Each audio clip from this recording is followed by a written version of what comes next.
PMEGP यानी prime minister employment generation programme, आखिर PMEGP scheme है क्या? तो मैं आपको बता दूं कि ये एक सेंट्रल गवर्नमेंट की क्रेडिट लिंक्ड सब्सिडी प्रोग्राम है, या यूं कहें कि सीधा सीधा सेंट्रल गवर्नमेंट के द्वारा चलाया गया एक ऐसा स्कीम है जिसके तहत आपके द्वारा लिए गए लोन पर आपको सब्सिडी दी जाती है। आपने सुना होगा कि होम लोन पे भी सब्सिडी दी जाती है, यानी कि सरकार के द्वारा सीधा सीधा आपको घर बनाने के लिए फाइनेंशियल हेल्प की जाती है। ठीक उसी तरीके से इस स्कीम के तहत यानी पीएमईजीपी स्कीम के तहत आपको बिजनेस स्टार्ट करने के लिए जो लोन दिया जाता है उस लोन पर सब्सिडी दी जाती है, यानी कि बिजनेस स्टार्ट करने में गवर्नमेंट के द्वारा आपको फाइनेंशियल हेल्प किया जाता है। अब ये हेल्प आपको 35% तक किया जाता है। जी हां, यानी आपके बिजनेस का जो भी कॉस्ट है उस कॉस्ट का 35% तक आपको गवर्नमेंट के द्वारा सब्सिडी के रूप में दिया जाता है।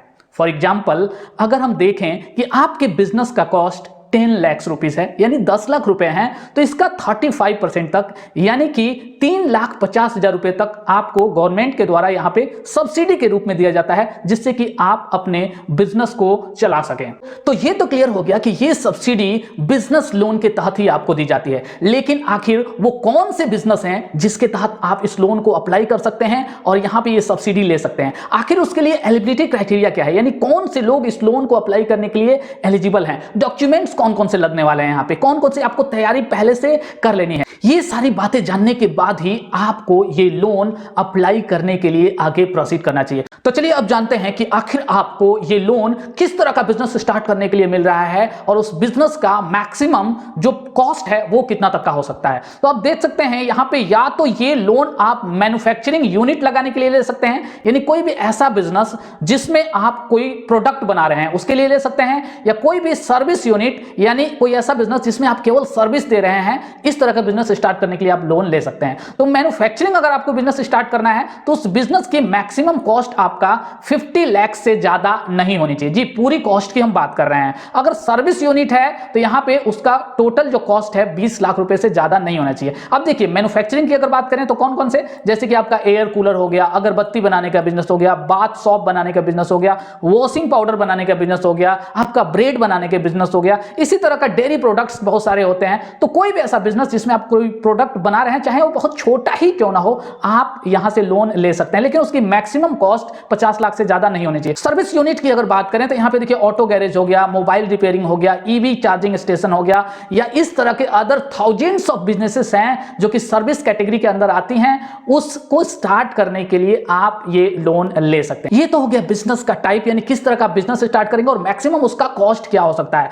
अब चलिए जानते हैं कि लोन का जो आपका स्ट्रक्चर है वो क्या है, सब्सिडी का जो स्ट्रक्चर है वो क्या है, और उसमें कितना आपको अपना पोर्शन देना पड़ रहा है, यानी अपना हिस्सा कितना आपको इस प्रोजेक्ट में लगाना पड़ रहा है, ये भी पूरा का पूरा हम जानते हैं। तो यहां पे देखिए, मैं आपको बता दूं सब्सिडी और फंडिंग की यहां पे अगर बात करें तो देखिए यहां पे कैटेगरी में चीजें डिवाइड की गई हैं, जनरल कैटेगरी और स्पेशल कैटेगरी। साथ ही साथ अर्बन एरिया यानी अगर आप सिटी में रह रहे हैं तो अलग स्कीम है, और उसके अलावा अगर आप रूरल एरिया में ग्रामीण क्षेत्र में रह रहे हैं तो उसके लिए अलग स्कीम है। तो अगर आप जनरल कैटेगरी में यहां पे आते हैं तो सपोज दैट एग्जांपल के लिए हमने यहां पे लिया हुआ है कि अगर आपके प्रोजेक्ट का कॉस्ट, आपके बिजनेस का कॉस्ट यहां पे 10 लाख रुपीस है, 10 लाख रुपए हैं, तो यहां पे आपका जो कंट्रीब्यूशन होगा वहां पे 10% का होगा। जी हां, कोई भी आप बिजनेस स्टार्ट कर रहे हैं, अगर आप जनरल कैटेगरी के हैं तो उस प्रोजेक्ट कॉस्ट का, उस बिजनेस का कॉस्ट का 10% आपको अपने पास से उसमें लगाना है। तो सपोज दैट अगर 10 लाख हमने एग्जांपल के लिए यहां पे लिया हुआ है तो 10 लाख में आपको 1 लाख रुपया आपको यहां पे अपने पास से देना होगा, अपना लगाना हो गया।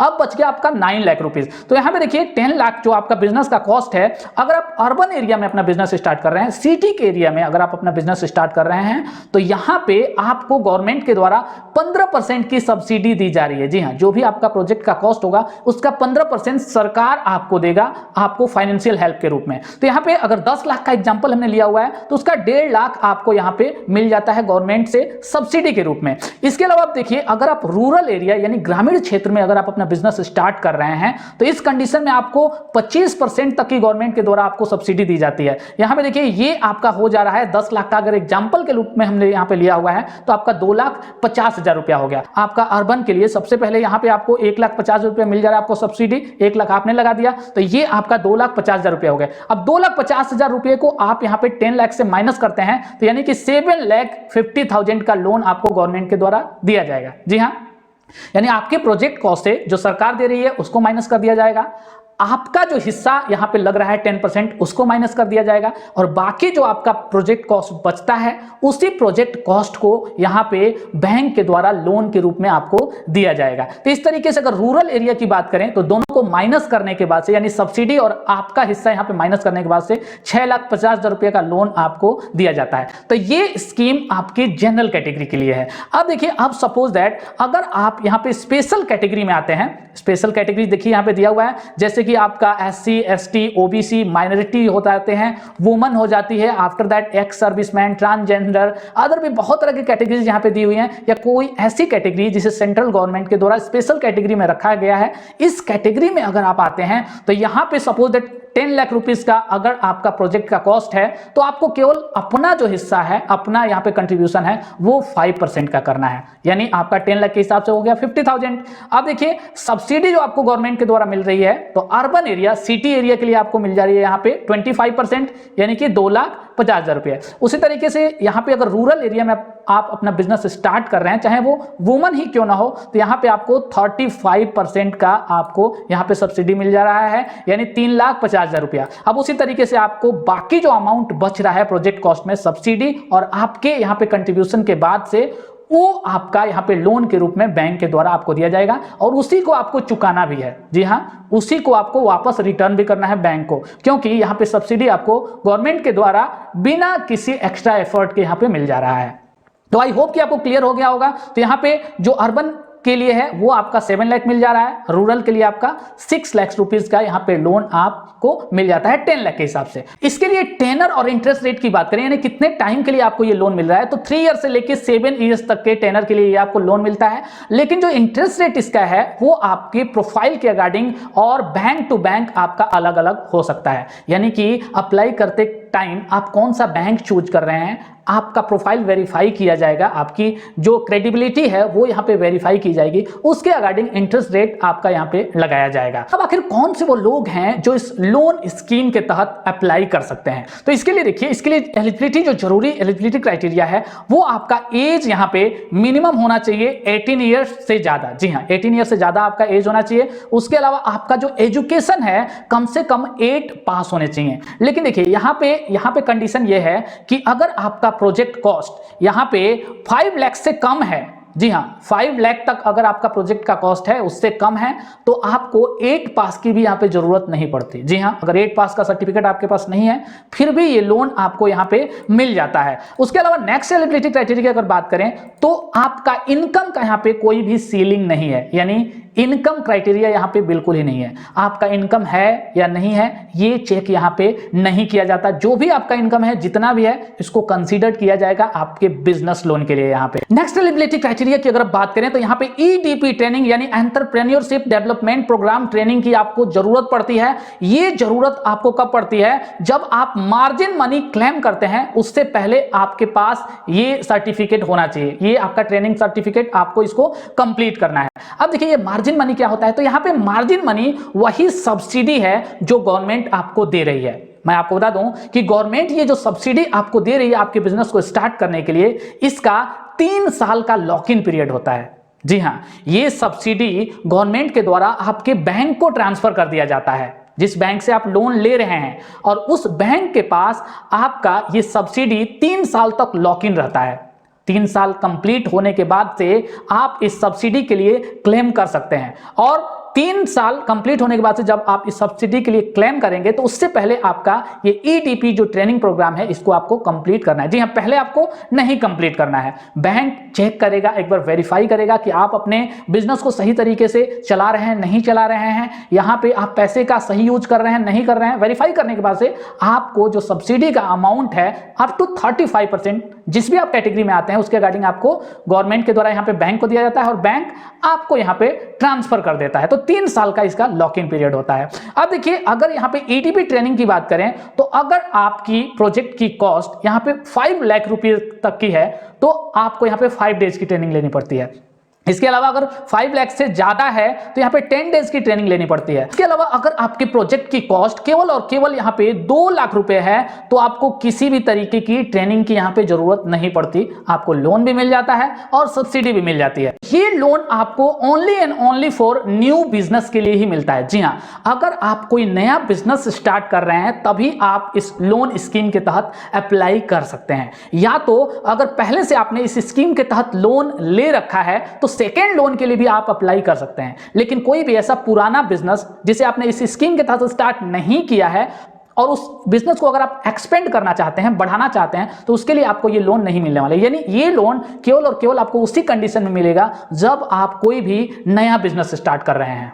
अगर आपने किसी दूसरे स्कीम के तहत पहले ही सब्सिडी ले रखा है तो इस स्कीम का फायदा आपको नहीं मिलने वाला है। यानी इस स्कीम के तहत आपको कोई भी सब्सिडी नहीं मिलेगा। आपको कौन सी डॉक्यूमेंट्स की जरूरत पड़ती है, तो यहाँ पे सबसे पहले डॉक्यूमेंट्स की अगर बात करें तो आपको अपना पासपोर्ट साइज फोटोग्राफ्स देना पड़ता है। आफ्टर दैट आपका जो भी हायर एजुकेशनल क्वालिफिकेशन है वो आपको देना पड़ता है। देन आपको एक प्रोजेक्ट रिपोर्ट समरी देनी पड़ती है या डिटेल्ड प्रोजेक्ट रिपोर्ट आपको देना पड़ता है। अभी हम बात करेंगे यहाँ पे कि ये प्रोजेक्ट रिपोर्ट आखिर होता क्या है। आफ्टर दैट आपको जो भी सोशल या स्पेशल आपकी जो कैटेगरी सर्टिफिकेट है उसको देना पड़ेगा, जैसे एससी, एसटी, ओबीसी। अगर आप यहाँ पे कंसेशन लेना चाहते हैं, यहाँ पे छूट लेना चाहते हैं या ज्यादा सब्सिडी आप लेना चाहते हैं तो आपको यहाँ पे ये सर्टिफिकेट देना पड़ेगा, अदरवाइज आपको जनरल कैटेगरी में यहाँ पे कंसीडर किया जाएगा। इसके अलावा आपका रूरल एरिया सर्टिफिकेट, यानी यहाँ पे आपने देखा कि रूरल के लिए अलग सब्सिडी मिल रही है, यहाँ पे अर्बन के लिए अलग। तो रूरल के लिए अगर आप अप्लाई कर रहे हैं तो रूरल एरिया का सर्टिफिकेट भी आपको यहाँ पे देना पड़ेगा, जो कि आपकी जो लोकल अथॉरिटी वहां पे होगी वो आपको यहाँ पे बना के दे देती है। अब देखिए यहाँ पे ये जो दिया हुआ प्रोजेक्ट रिपोर्ट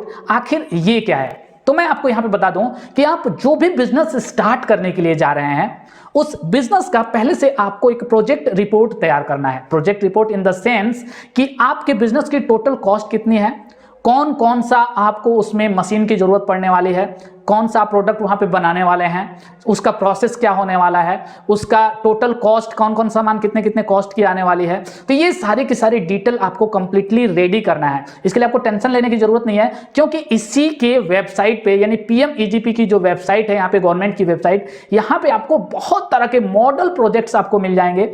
आप देखिए कि आपका बिजनेस किस तरह का है, उससे रिलेटेड प्रोजेक्ट आप वहां से डाउनलोड कर लीजिए। डाउनलोड करके आप अपने अकॉर्डिंग उसको कस्टमाइज कर लीजिए, अपने अकॉर्डिंग उसको रेडी कर लीजिए। अगर आपको ये करने में दिक्कत आ रही है तो आप अपने आसपास किसी अकाउंटेंट या किसी सीए की या किसी बिजनेस एक्सपर्ट की भी हेल्प ले सकते हैं। ऑनलाइन भी बहुत ऐसे ऑर्गेनाइजेशन आजकल काम कर रही हैं जो आपको कुछ पैसों में ये प्रोजेक्ट रिपोर्ट रेडी करके हाथों हाथ आपको दे देती हैं। पीएमईजीपी लोन को आखिर किस तरीके से आप अप्लाई करेंगे, तो इसके लिए 2 वेबसाइट्स की जरूरत आपको पड़ती है। सबसे पहली जो वेबसाइट है वो आपकी है यहाँ पे jansamar.in। यहाँ पे जाके आप केवल रजिस्टर करके अपने डिटेल्स को डाल के, यहाँ पे कुछ बेसिक डिटेल्स को डाल के अपनी एलिजिबिलिटी क्राइटेरिया को चेक करते हैं। आपको पता चल जाता है कि आप लोन लेने के लिए एलिजिबल हैं या नहीं है। आफ्टर दैट आपको नेक्स्ट यहाँ पे दूसरी वेबसाइट पे जाना पड़ता है, जो कि गवर्नमेंट का मेन वेबसाइट है, जहां से आप अपने लोन के लिए पूरा का पूरा जो प्रोसेस है उसको कंप्लीट करते हैं। तो देखिए इस वेबसाइट का नाम आपको सामने स्क्रीन पे दिखाई दे रहा होगा, यहाँ पे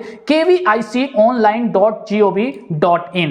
इस वेबसाइट पे आप जाके आपको पीएमईजीपी का एक सेक्शन दिखाई देगा, उस पे क्लिक आप करेंगे तो सामने ये आपका यहाँ पे पेज ओपन होके आ जाएगा। देखिए यहाँ पे दिया हुआ है prime minister's employment generation programme. इसी स्कीम के तहत आपको यहाँ से लोन के लिए अप्लाई करना है। अब देखिए यहाँ से थोड़ा सा आप नीचे आते हैं तो आपको यहाँ पे दिखाई देता है एप्लीकेशन फॉर न्यू यूनिट। मैं एक बार आपको इसको हाईलाइट करके एक बार दिखा देता हूं। देखिए यहां पे दिया हुआ है एप्लीकेशन फॉर न्यू यूनिट, तो यहां पे क्लिक करके आप अपने लोन एप्लीकेशन को कंप्लीट करते हैं। इसके अलावा एक दूसरा सेक्शन यहां पे दिया हुआ है रजिस्टर्ड एप्लीकेंट, यानी पहले से अगर आपने अपनी एप्लीकेशन यहां पे कंप्लीट कर ली है, लोन के लिए अप्लाई कर दिया है, तो अपना आईडी पासवर्ड आप यहां पे डाल के लॉगिन करके अपने लोन एप्लीकेशन के स्टेटस को चेक कर सकते हैं। उसके अलावा देखिए यहां पे सेकंड लोन का भी प्रोविजन है। जी हां, आपको दूसरा लोन भी मिलता है इसी स्कीम के तहत। अगर आपने ऑलरेडी लोन के लिए अप्लाई कर दिया है, अगर आपको अदर ज्यादा पैसों की जरूरत पड़ रही है, तो सेकंड लोन भी आप यहां से लेके अपने बिजनेस को एक्सपेंड कर सकते हैं। तो उसके लिए आप यहां से अप्लाई करते हैं। देन आपका यहां पे ईटीपी ट्रेनिंग सेंटर आप यहां पे देख सकते हैं, यहां पे क्लिक करके आप ट्रेनिंग के लिए रजिस्टर कर सकते हैं और ऑनलाइन ही इस ट्रेनिंग को भी कंप्लीट कर सकते हैं। तो इस वेबसाइट से आपका सारा का सारा काम यहां पे होने वाला है। तो लोन को अप्लाई करने के लिए आप ये अप्लाई वाला जो बटन है यहां पे आप क्लिक करते हैं। क्लिक करने के बाद से आपसे कुछ बेसिक डिटेल्स यहां पे मांगी जाएगी। आप देख सकते हैं आपका आधार नंबर से लेके आपका